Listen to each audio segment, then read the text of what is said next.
গল্প শুনছেন কাকন বাসু প্ল্যাটফর্মে। শ্রেষ্ঠ লেখকদের বাছাই গল্পে আজকে শুনবেন হেমন্ত গোধূলি। লেখক বিভূতিভূষণ বন্দ্যোপাধ্যায়।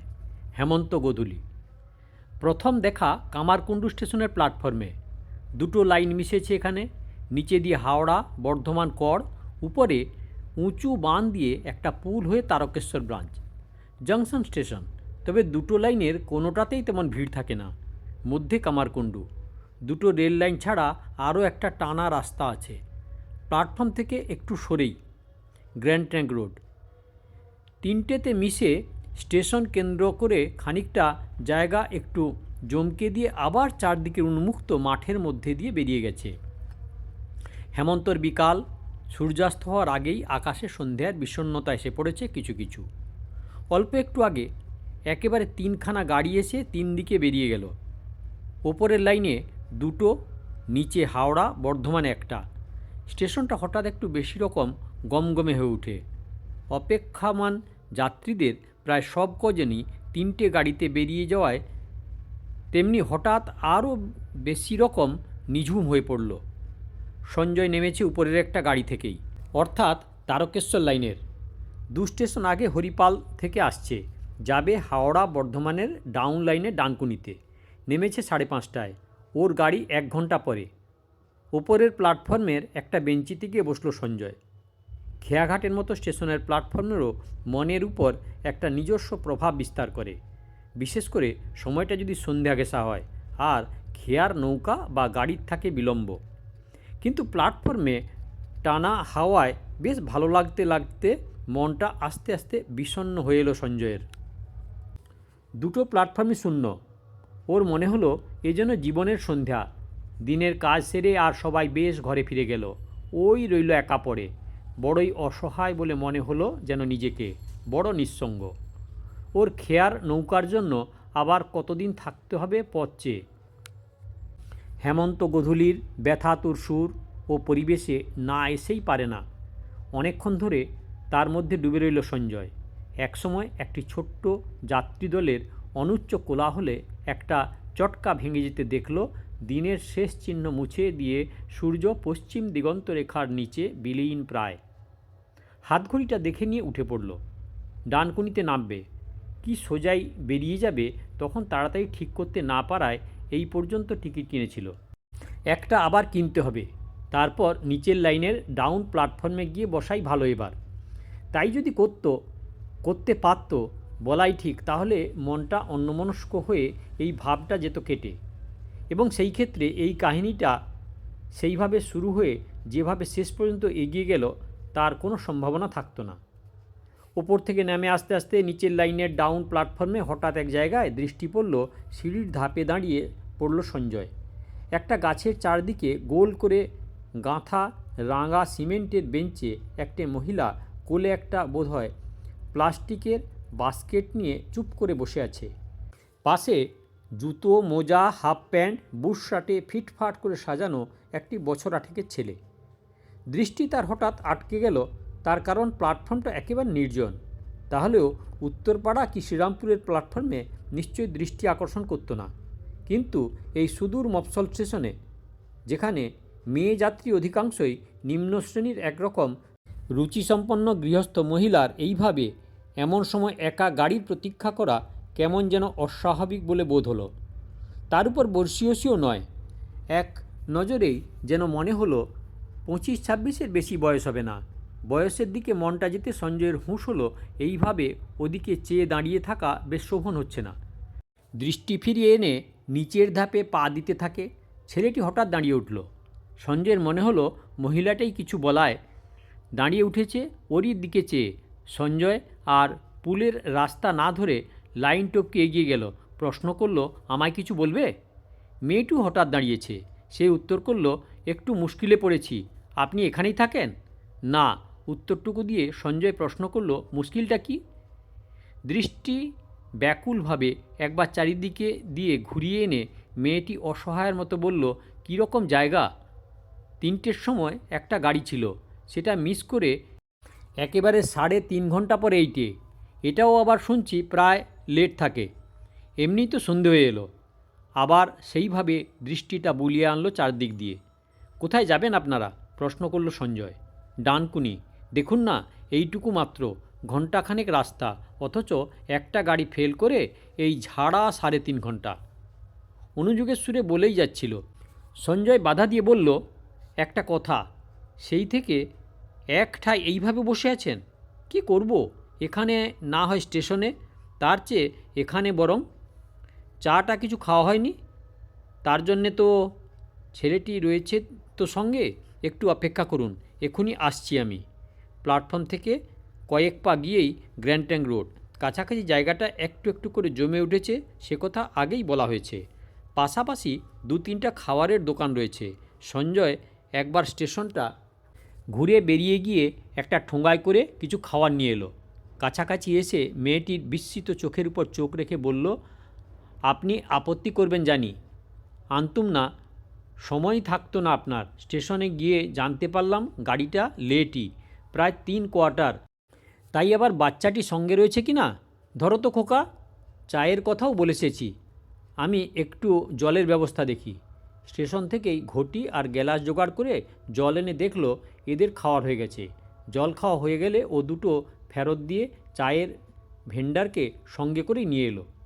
মাটির ভাঁড়ে পাশাপাশি 2 কাপ বেঞ্চের উপর রেখে দিয়ে মেয়েটি বাস্কেটের মুখ খুলে দাম দেওয়ার জন্য ভ্যানিটি ব্যাগ বের করলো। সঞ্জয় বলল, দাম দিয়ে দিয়েছি। কতই বার? ওর সঙ্গে খাবারের দামটা তো রয়েছে। মেয়েটি অপ্রতিভভাবে হেসে উত্তর করল, তাহলে তো অন্তত ছেলেটির জন্যে যা লেগেছে সেইটুকু বাদ দিন। একটু হাসল মেয়েটিও। আস্তে আস্তে ব্যাগটা আবার বাস্কেটের মধ্যে পুরে দিয়ে ভাঁড়টা তুলে নিয়ে একটু ঘুরে বসলো। একটু দেরি করে পান করা অভ্যাস বোধ হয়। সোজাসুজি ভালো করে দেখবার একটু সময় পেল সঞ্জয়। যদিও দেখবার যেন কিছু নাই, বরং যেইটুকু আছে তাতে মনটা আর উদাস করে। ওপর প্ল্যাটফর্মের সেই ব্যথাতুর ভাবটাই ফিরিয়ে আনলো। পায়ে একটা কালো স্ট্যাম্প শু, কালো সরু ফিতে পাড়ের সাদা শাড়ি, সাদাসিধেভাবেই পরা, একটা সাদা ব্লাউজ, বাঁ হাতে একটি রুলি, ডান হাতটা খালি। এই বর্ণহীন নিরাভরণতার মধ্যে যে করুণ কাহিনীটা রয়েছে ইঙ্গিতের আকারে, সেটা যেন স্পষ্ট হয়ে উঠেছে সীমান্ত রেখায়। সেখানেও সিঁদুর নেই। সেই হেমন্ত গোধূলির সুর, যে সঙ্গে থাকবে তাকে আগেই খেয়াঘাটে বিদায় দিয়ে একলা বসে থাকার। ছেলেটি রয়েছে, কিন্তু সে তো স্মৃতিটাকে স্পষ্ট করে আরও জাগিয়ে রেখেছে সে মর্মন্তুদ সুরটা। চা শেষ হলে ভাঁড়টা ফেলে দিয়ে ঘুরে বসলো মেয়েটি। রুমালে হাত মুখ মুছে বলল, ধন্যবাদ। যদিও অযথা এতখানি পরিশ্রম করে লজ্জাতেই ফেলেছেন। কিছু না, উত্তর করল সঞ্জয়। বলল, সময়টুকু পাওয়া গেল, তাই ভাবলাম ছেলেটি রয়েছে, তা আপনি এসেছিলেন কোথার থেকে এদিকে? অজানা জায়গা আপনার যেন মনে হচ্ছে। অজানাই, উত্তরটা দিয়ে মেয়েটু যেন একটু বিব্রতভাবে বেঞ্চটার দিকের থেকে নিয়ে বলল, কিন্তু আপনি দাঁড়িয়ে রয়েছেন যে? গোল বেঞ্চে একজন অপরিচিতা মেয়ের সঙ্গে বসার অসুবিধা আছে। একেবারে কাছাকাছি বসা যায় না, আবার একটু দূর হয়ে পড়লে দুজনেই মুখ দুদিকে ঘুরে যায়। কথাটা বলে মেয়েটি উঠে দাঁড়াতে যাচ্ছিল। সঞ্জয় বলল, তাতে কি হয়েছে, আপনি উঠবেন না? তখনই আবার মাঝামাঝি একটা ব্যবস্থা করে এগিয়ে অল্প একটু ব্যবধান রেখে তেরছা হয়ে বসে পড়ে বলল, অজানা যে বোঝাই যায় সেটা। কী সূত্রে এসেছিলেন? এভাবে একলাই বলতে হয়। মেয়েটি চোখ তুলে কি একটু ভাবল, যাতে অন্তরে যে সুরটা উঠেছে তার জন্যই সঞ্জয়ের মনে হলো হয়তো নিঃসঙ্গতার কথাটা তোলা ঠিক হয়নি। একটু অপ্রতিভ হয়ে বলল, যদি আপত্তি থাকে তো না হয় থাক। ঘুরে মুখের উপর দৃষ্টি রাখল মেয়েটি। সঞ্জয়ের মনে হলো মন থেকে কিছু একটা মুছে দিয়ে একটু হেসেই বলল, না, আমি ভাবছিলাম আরও তো একলাই আসতে হতো, তাই ঠিকও করেছিলাম। খোকা বললে জিদ ধরেই বসলো সঙ্গে আসবে। রবীন্দ্রনাথের বীরপুরুষ, একটু হেসে মন্তব্য করল সঞ্জয়। তাই অনেকটা না রে খোকা? পদ্মটা নিশ্চয়ই জানে, ও বয়সে প্রায় সব ছেলে মেয়ের মতোই। ধ্যাত, বলে ঘাড় কাত করে একটু হাসল খোকা। মেয়েটি বলল, বীরপুরুষের খানিকটা নিগ্রহ গেল, কিন্তু আমি ভাবছি জিদ করে না এলে এই জনমানবহীন প্ল্যাটফর্মে একলা এই 3 ঘন্টা যে কি করে কাটতো। জায়গাটার উপর যেন আতঙ্ক ধরে গেছে আপনার। আবার একটু হেসে বলল সঞ্জয়। অস্বীকার করতে পারি না। হেসেই উত্তর দিয়ে মেয়েটি আগেরকার প্রশ্নে এসে পড়ে বসল। আমি এসেছিলাম একটা ইন্টারভিউয়ে। এইখান থেকে মাইল চারেক দূরে একটা গ্রামে। মেয়ে স্কুলের একটা চাকরি হয়তো হয়েও যাবে, কিন্তু মুখপাতেই যা অভিজ্ঞতা। রাস্তাঘাট খারাপ না, সেদিক দিয়ে সুবিধা আছে। গ্র্যান্ড ট্যাঙ্ক রোড থেকে অল্পই ভেতরে যেতে হয়, সেটুকুও খারাপ রাস্তা নয়। ট্রেনের অবস্থার কথা বলছি, একটা যদি ছেড়ে গেল, ভালো না লাগে নেবেন না। এরপরে আবার এমন একটা নিস্তব্ধতা এসে গেল যে সঞ্জয়ের মনে হলো এইটুকু বলাও একটু ভুল হয়ে গেছে। আবার ঘরের কাজ ফুরিয়ে না এলে কি কেউ ঘর ছেড়ে বেরোয়? এই সন্ধ্যায় তো ঘরের দ্বীপ জেলে একজনের জন্য প্রতীক্ষাই করার কথা। কতদিন যে করছিল এক সময়, তারই কথা হয়তো মনে করিয়ে দিয়ে আজ পদে পদেই আঘাত দেওয়ার একই দুর্ভাগ্য ওর। ভালো করতেই এসো না। কী করে নিস্তব্ধতাটুকু ভাঙবে ভাবতে গিয়ে আবার হয়তো কি নতুন স্মৃতি জাগিয়ে তুলবে, সেই কথাই ভাবছিল সঞ্জয়। ছেলেটির সঙ্গে আলাপ করে প্রসঙ্গটা বদলেই ফেলতে যাচ্ছে। মেয়েটি আবার দিগ্লগ্ন দৃষ্টি হঠাৎ ঘুরিয়ে এনে একটু সচকিত হয়ে উঠেই বলল, এই দেখুন ভুল, আপনিও আমাদের জন্য আটকে পড়লেন না তো? না, আমিও এই ট্রেনেই যাব। এই ট্রেনেই? স্পষ্ট একটু উল্লসিত হয়ে উঠেছে। প্রশ্ন করল, কোথায় নামবেন? ডানকুনিতেই? ওখানেই থাকি বাড়ি? প্রশ্নটা করে একটু ভ্রু কুঁচকে চেয়ে থেকে বলল, এই জন্যে জিজ্ঞেস করছি, আমারও বাড়ি ওখানেই, কিন্তু কখনো আপনাকে দেখেছি বলে মনে পড়ছে না। সঞ্জয় বলল, বাড়ি নয় আমার ওখানে, আমি থাকি উত্তরপাড়ায়। একটু কাজ আছে, সেরে বাস ধরে চলে যাব। ভালোই হলো, স্বস্তির স্বরেই বলল মেয়েটি। আমারও বাড়ি ঠিক ডানকুনির মধ্যে নয়, একটু ভেতরের দিকেই যেতে হয়, উত্তরপাড়ার বাসেই। বেশ হলো। এরপর আলাপটা একটু ছড়িয়ে পড়ল, খানিকটা করে দুদিকের পরিচয়। ওর বাড়িতে বিধবা পিসিমা বুড়োই হয়ে এসেছেন। একটি ভাই স্কুল ফাইনালে পড়ছে, আর এই খোকা। দৃষ্টি ছেলেটির উপর গিয়ে পড়তে একটি দীর্ঘশ্বাস পড়ল। সঞ্জয় প্রসঙ্গটা তাড়াতাড়ি ঘুরিয়ে খোকাকে নিয়েই পড়ল। নাম কি? খোকার নাম তপন কুমার বসু। বীরপুরুষ হয়ে এসেছে সঙ্গে। পারে রবীন্দ্রনাথের বীরপুরুষ আবৃত্তি করতে? হ্যাঁ পারে খোকা। করুক না আবৃত্তি তাহলে। একেবারেই হলো না। তারপর সংকোচ কাটিয়ে প্রস্তুত হয়েছে খোকা। গাড়ি সার্চলাইট এসে পড়ল। লক্ষ্য করা হয়নি প্ল্যাটফর্মেই ঢুকছে গাড়ি। ডানকুনিতে নেমে একসঙ্গে তিনজনে স্টেশন থেকে বেরিয়ে আধা আধি এসেছে। উত্তরপাড়ার বাসটা টানা হর্ন দিয়ে রেলের গেট পেরিয়ে বেরিয়ে এলো। দাঁড়িয়েই পড়ল মেয়েটি। অসহায়ভাবে সঞ্জয়ের দিকে দৃষ্টি তুলে বলল, যা, আবার সেই কখন? এদিকে রাত হয়ে গেছে। খানিকটা পরেই রাস্তাও তো ভালো নয় যে রিক্সা করে নেব। সে তো চলেই না, একা মেয়ে ছেলে। উত্তর করল সঞ্জয়। একটু ভেবে নিয়ে বলল, আর একটা রিক্সা করে সঙ্গে গেলে কেমন হয়? পরে ওখান থেকে পরের বাস ধরে নেব। কিন্তু আপনার তো কাজ রয়েছে এখানে, কাল এসে সেরে গেলেও হবে। রেলের গেটে কিছুটা দেরি হয়ে গেল। একটা মালগাড়ি এসে পড়েছে আপ লাইনে। পথও মাইলখানিক।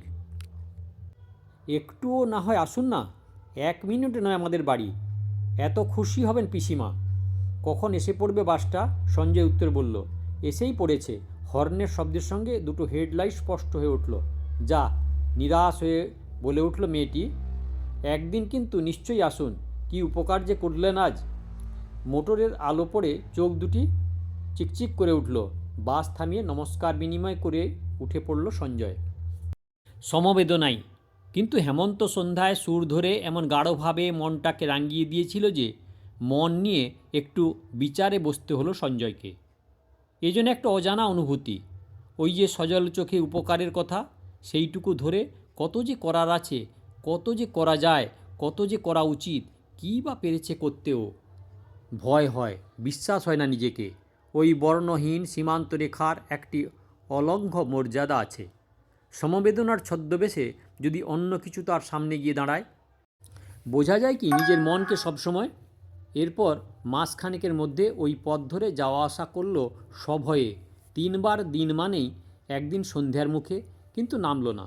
এরপরই ঘটনাস্রোতে যেন আপনিই ওর পথ ঘেঁষে এসে ওকে ভাসিয়ে নিয়ে চলল। ওদের ওখানের মেয়ে স্কুলের সহকারী সম্পাদক শেখর ওর বন্ধু। একদিন এসে বলল, একটি শিক্ষিকার জায়গা খালি হয়েছে। ওর আত্মীয় স্বজনের মধ্যে যদি কেউ থাকে তো চেষ্টা করে, গ্র্যাজুয়েট হওয়া চাই। চোখ তুলে ভাসতে একটু বেশি সময় নিতে দেখে বলল, শুধু পরিচিত হলেও চলে? সত্যি অভাবগ্রস্ত অথচ ভালো এই রকম? একটু অনুযোগের সুরে বলল, এবারেও সিনিয়র মেম্বার নীলরতনবাবু তার নিজের ক্যান্ডিডেট বসাতে চান। বাহ, তা কেন হবে? খাস জমিদারি নাকি? স্রোত যেন দুদিক থেকে চাপ দিয়ে এগিয়ে নিয়ে চলল সঞ্জয়কে। বলল, আছে, ঠিক যেমন চাইছি সেরকমই। সেই দিনই বিকালে মেয়েটির বাড়ি গিয়ে উপস্থিত হলো। রাস্তার ধারেই তপনের সঙ্গে দেখা। খেলা করছিল, ছুটে এসে বলল, কই এলেন না তো আর? এই তো এসেছি। ওদের মতোই একটু রসিকতা করল হেসে সঞ্জয়। প্রশ্ন করল, সবাই আছেন বাড়িতে? হ্যাঁ, এগিয়ে গিয়ে যেতে যেতে বলল তপন। জয়া পিসি এইমাত্র স্কুল থেকে এলেন। কে জয়া পিসি? দাঁড়িয়ে পড়ল সঞ্জয়। বাহ, সেদিন একসঙ্গে এলাম সবাই, ভুলে গেলে? তোমার মা নয়? কি প্রশ্ন করছে যেন হুঁশই নেই সঞ্জয়ের। মা কি করে হবেন? কৌতুকের আর অন্ত পাচ্ছে না তপন। পিসির উপর একটু জোর দিয়ে বলল, পিসিমা তো? কে রে তপু? বলে দরজার কাছে এগিয়ে এলো জয়া। হঠাৎ আনন্দের বিস্ময়ে চোখ দুটি উজ্জ্বল হয়ে উঠছে। অনুযোগ করে বলল, বাহ, খুব এলেন তো। সেদিনের সাজ পিসিমার কাছে নিয়ে গিয়ে পরিচয় করে দিল। সেদিন যার কথা বলেছিল, যিনি না এসে পড়লে যে কি আতান্তরে পড়তে হতো। আমি এলাম বলে বলে চলে গেল। আনন্দে চাপা উত্তেজনার একটু একটু কাঁপছে। সব সেকেলে বর্ষীয়সীর মতো পিসিমারও বলার অভ্যাস আছে। প্রশ্ন করতে হলো না, আপনি সব বলে গেলেন। পরিবার কাহিনী, বিশেষ করে ভাইঝিকে কেন্দ্র করে। বড় ভালো মেয়ে, বড় বুদ্ধিমতী, বিএ পাস করে এমএই পড়বে ঠিক করেছে। এই সময় হঠাৎ বিধি বাম হলেন। নিজে পড়বে কি কোনো রকমে কাজল আর তপুকে পড়ানোই একটা সমস্যা হয়ে দাঁড়ালো। অবাঞ্ছনীয় প্রশ্নটা এসে পড়তে সঞ্জয় নিজেই অন্য প্রশ্ন তুলে চাপা দিতে যাচ্ছিল। জয়া এসে পড়ল। শুধু স্কুলের সাজ বদলেই নয়, একটা ট্রেতে করে চা জলখাবারও সাজিয়ে নিয়ে। একটু অনুযোগের সুরেই বলল, ওকে আর সেসব শেখানো কেন পিসিমা? মনে করে এতদিন পরে যদি বা একবার এলেন। স্কুলের সাজ বদলে এসেছে, কিন্তু প্রায় সেই রকমই। পিসিমা অনুযোগের সঙ্গে বললেন, সঞ্জয়কে সাক্ষী মেনে। বলি কি সাধ করে বাবা, নিজের দিকেও তো একটু চাইতে হয়। এই বয়সে সব স্বাদ আহ্লাদ খুইয়ে। এবারেও তাড়াতাড়ি চাপা দিয়ে দিল সঞ্জয়। এবার তার আসার উদ্দেশ্যটা এনে ফেলে। জয়াকে আগে শোনাবে বলে রেখে দিয়েছিল। চাকরিটা হয়ে যেতে যাওয়া আসা মেলামেশাটা স্বভাবতই গেল বেড়ে। একটি কৃতজ্ঞ পরিবার নিবিড়ভাবেই ওকে আপন করে নিতে তৎপর হয়ে উঠল। এই কাহিনী নোটে গাছটি এইখানেই মুড়িয়ে যাওয়ার কথা, কিন্তু তা পারল না। হয়তো সম্ভবই ছিল না হওয়া। সঞ্জয় ছিল না সেদিন সন্ধ্যায় কামারকুণ্ডুর প্ল্যাটফর্মে ঘনিয়ে আসা সেই অহেতুক সুরটুকুর জন্য, যেটা সদ্যই মূর্তি পেল জয়া তপনের মধ্যে। একটু যে ভুল ভাঙল, তপন জয়ার ছেলে নয়, অতীত স্মৃতির শেষ অবলম্বন নয়, ভাইপো। এতে সেই ব্যথার পুরবিতে কী যেন পরিবর্তন এনে দিতে পারল না যে তার কারণ জয়ার জীবনের যা মূল ট্র্যাজেডি, সেটা তো যেমনকার তেমনিই থেকে গেল। কটা মাস কেটে গেল। যেটা সমবেদনায় হয়েছিল শুরু, সেটা মনের অজ্ঞাত কন্দরে কী রূপ নিচ্ছে পরিচয় আর অন্তরজ্ঞতার অনুকূল বায়ু পেয়ে ঠিক বুঝতে পারল না সঞ্জয়। শুধু একটা ইচ্ছা ওর ভালো করার, ওর ললাট থেকে চিন্তার ছায়া মিটিয়ে দেওয়ার। একটা দুর্বার বাসনা যেন পাগল করে দিতে লাগলো সঞ্জয়কে দিনই। তার জন্য যে কোনো আত্মত্যাগ যেন অপর্যাপ্তই মনে হয়। কাজটা ভালো, ছোট পরিবারটি সুখী, জয়াও। যদিও জয়াকে বাহ্যত কবে অসুখী দেখেছে তাও মনে পড়ে না। তবু ওরই মনের অতৃপ্তি কেন যে ছড়িয়ে থাকতে দেখে জয়ার মুখে, বুঝে উঠতে পারে না সঞ্জয়। তারপর একদিন বুঝল, হয়তো শিউরে উঠেই থাকবে প্রথমটা। সঞ্জয় ছেড়ে দিল আর ওদিকে যাওয়া প্রায় মাস 2।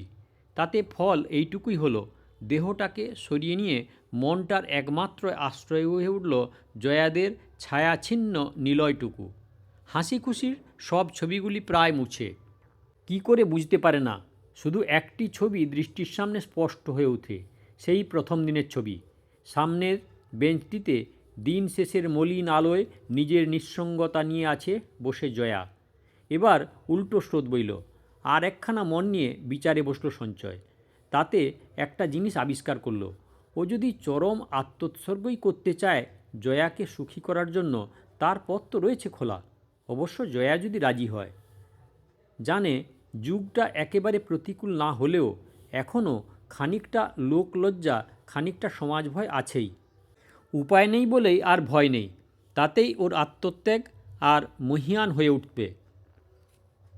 তপন যে জয়ার সন্তান নয়, এতে পথ খানিকটা সুগমও হয়েছে। 2 মাস পরে আবার একদিন গিয়ে উঠল। পরিস্থিতিটা ছিল বেশ অনুকূল। রবিবার, একটা ম্যাচ দেখতে কাজল আর তপন গেছে ডানকুনিতে বেরিয়ে। জয়া মুখ ভার করেই অভ্যর্থনা করল। পড়ল মনে সঞ্জয়দা? আজ ঠিক 1 মাস 27 দিন পরে এলেন। আশা করেছিলাম কাজল গিয়ে একদিন খোঁজ নিয়ে আসবে। একটা উত্তর দিল সঞ্জয়। তৈয়ের ছিল, তবে মুখ ভারটুকু ভালোই লাগলো। দিন গোনাটুকু আরও ভালো। ঠিক করে নিল আজই বলবার দিন, নইলে আর হবে না। চা জলখাবার খেয়ে পিসিমার সঙ্গে খানিকটা গল্প করে ওরা দুজনে ঘাটে গিয়ে বসল। একটা মাঝারি আকারের খিড়কির পুকুর আছে, বাঁধানো ঘাট।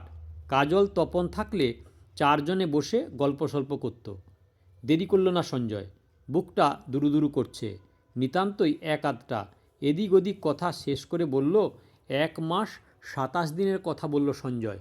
কিন্তু আর হয়তো একেবারেই না আসতে পারি। কেন?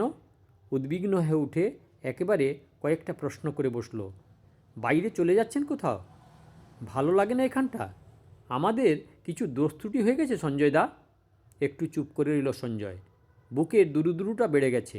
তারপর ঢোক গিলে বলল, পিসিমা কি তোমায় খুব সেকেলে জয়া? হঠাৎ সে কথা? আজ একটা কথা বলতে এসেছি তাঁকে। তিনি রাজি না হলে আমার এখানে আর আসা সত্যই বন্ধ করতে হবে। অবশ্য তার আগে তোমার মত। তোমায় নিয়ে তো কথা। চুপ করে রইল জয়া মাথা হেঁট করে। যে দিন গোনে তার বুঝতে দেরি হবে কেন? তার বুকও যে দুরুদুরু করে ওঠে। চুপ করেই বলে একটু তারপর লজ্জার দিকটা এড়িয়ে প্রশ্নের আকারেই একটা বেশ মাঝামাঝি উত্তর গড়ে দিল। বলল, সব কিছুই তো তাঁর উপর নির্ভর করে। কি বলবেন না? বলবেন আমি কি করে জানবো? হেসে জিজ্ঞাসা করল। কিন্তু হঠাৎ একেলে কি সেকেলে একথা জিজ্ঞেস করলেন যে? কি করে কোন ভাষায় বলবে যেন ভেবে উঠতে পারছে না সঞ্জয়। কিন্তু লগ্নটা আজ এত সদয় হয়েই এসেছে যে বলে দিয়ে নিজের অদৃষ্ট পরীক্ষা না করলেও তো নয়। ভেঙে ভেঙে যেতে লাগলো কথাগুলো। আমি বলছিলাম জয়া, তোমার সিঁড়িতে সিঁদুর, মানে তাহলে আমি যে আশঙ্কা করেছিলাম। অবাক হয়ে মুখের দিকে চেয়ে আছে জয়া। কৌতুক লজ্জাটাকেও যেন ঠেলে সরিয়ে দিয়েছে। একটু চেয়ে থেকে বলল, কি আপনার আশঙ্কা কি করে জানব? কিন্তু কিছু না হলে সিঁদুর যে আসবে কোথা থেকে তাও তো। বলতে বলতেই দুহাতে মুখ ঢেকে খিলখিল করে হেসে লুটিয়ে পড়ল। সবচেয়ে হাসির কথাটা কিন্তু সঞ্জয়ের কাছে রয়ে গেল। ওর এক সময় মনে হয় হাসিও পায় বই কি তাতে, যে জয়াকে পাওয়ার মধ্যে কোথায় যেন একটা খুঁত থেকে গেল। যেন যথেষ্ট করা হলো না ওকে পেতে, যেন চরম আত্মত্যাগ করে উপযুক্ত মূল্য দেওয়া হলো না, যেন যেমন আশা করেছিলাম ঠিক আশঙ্কাই, কুমারী না হয়ে জয়া যদি বিধবা হতো তো আফসোস আর কিছুই থাকতো না। শ্রেষ্ঠ লেখকদের বাছাই গল্পের আজ শুনলেন হেমন্ত গোধূলি, লেখক বিভূতিভূষণ বন্দ্যোপাধ্যায়। দয়া করে সাবস্ক্রাইব করবেন, লাইক করবেন, শেয়ার করবেন। আর এরকম গল্প শুনতে হলে আগের ভিডিওর জন্য অপেক্ষা করবেন।